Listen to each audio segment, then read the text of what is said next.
Without a national championship, and I told them that was the whole reason why they're here, is for us to compete for championships, and a national championship being one of those. So I wouldn't be doing them a service, I would be doing them a disservice if I didn't fulfill that promise in terms of what they could be competing for. And so not having the opportunity was certainly upsetting and disappointing, but understanding the situation, we also want to create a safe environment for them so that we can eventually get to a place as a department, as a everywhere, and as a country, so that we can compete safely in the future. The number one success for me this fall was the fact that we did not have a positive case throughout the entire fall. That's success. We stayed safe, we stayed healthy. They listened to what we asked them to do in terms of being responsible on their own when they're in their apartments and in their social circles and things like that, is to wear a mask and be safe and stay healthy. And that, to me, was the number one success of our season, is that, we tested every 2 weeks, 25% of every program every 2 weeks. And so that was a huge thing for us. Certainly navigating the playing side of it too, just switching gears.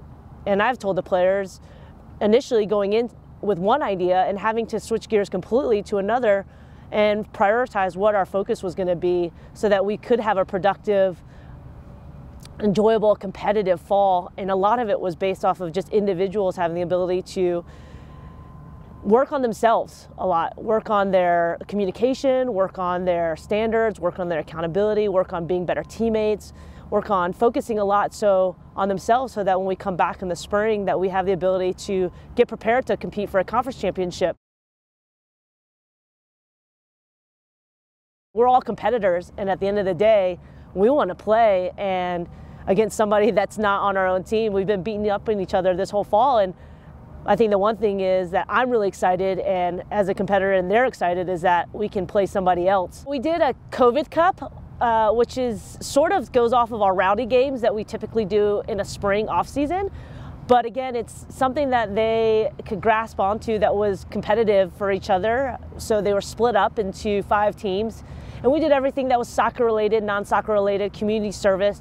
We have our honesty, integrity, excellence point system, which is just stuff that they are doing how they're above and beyond off the field. And then we did Friday night lights. So I wanted to keep a little bit of a structure of what a fall would look like in playing games. So over the course of the fall, we were able to play 2.5 series of Friday night lights games. We had to cut the last one short, so we'll continue that in the spring.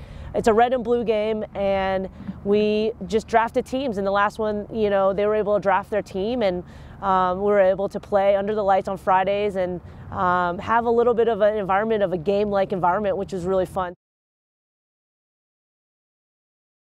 It's shifting gears completely. I told them that the fall, and I laugh because this is between Coach Have, is that romper room is over. And so fall, again, we didn't have anybody to compete against. We didn't have an opponent. We weren't playing for anything. It was mostly, again, I changed the priorities of it is for individual development and for them to find themselves a little bit more within the game, within their team and things like that. And I think a lot of them did that. And so now how can we build off that into our team environment and coming in and now having the ability to play a few games in the spring and having the opportunity to compete for a conference championship, and again, it's that little piece of the spring is what is going to put us back into that mindset of, okay, we have to have preseason and get fit. We're certainly one as fit as we would need to be in the fall, but that's okay. We don't need to be super fit this fall to come around in the spring and then in the next fall to really prepare. So now they have the opportunity over these next 2 months between Thanksgiving and winter is to get fit, is to take care of themselves, obviously to continue to stay safe and healthy, but how do they set their own goals for the winter to come back and be ready to roll?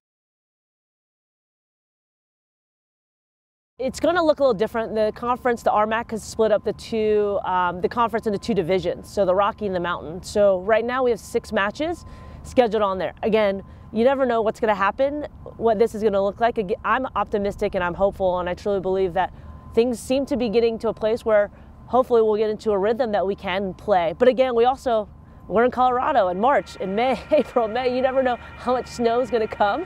So we're also, you know, there's weather, there's pandemic, there's a lot of things, other different factors that are happening outside of our control. So again, how do we control our controllables and prepare for whatever comes in front of us? But again, going back to the fall is adapting and being open to what's going to happen.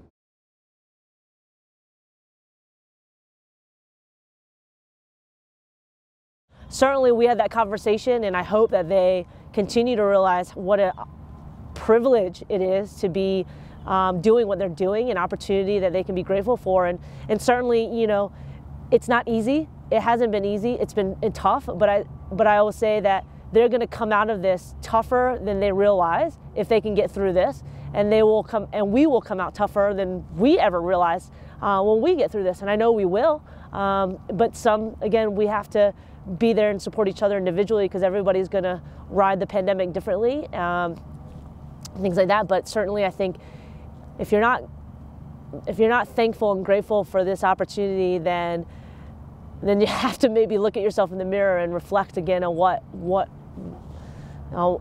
I don't know, on just life, I guess, and perspective. But you know, I'm very grateful, and I'm grateful to have them, and I hope that they're grateful to have each other. And I do, you know, having conversations with some of them, this was a bit of their opportunity to have that normalcy and have that opportunity with each other, and just step away from looking at a screen all day and being in their apartments and things like that. So it's healthy for them. There's a lot of things that I think they'll look back and be like, wow, we got through that, and that was awesome, and I was able to grow and help my team be a better teammate and person.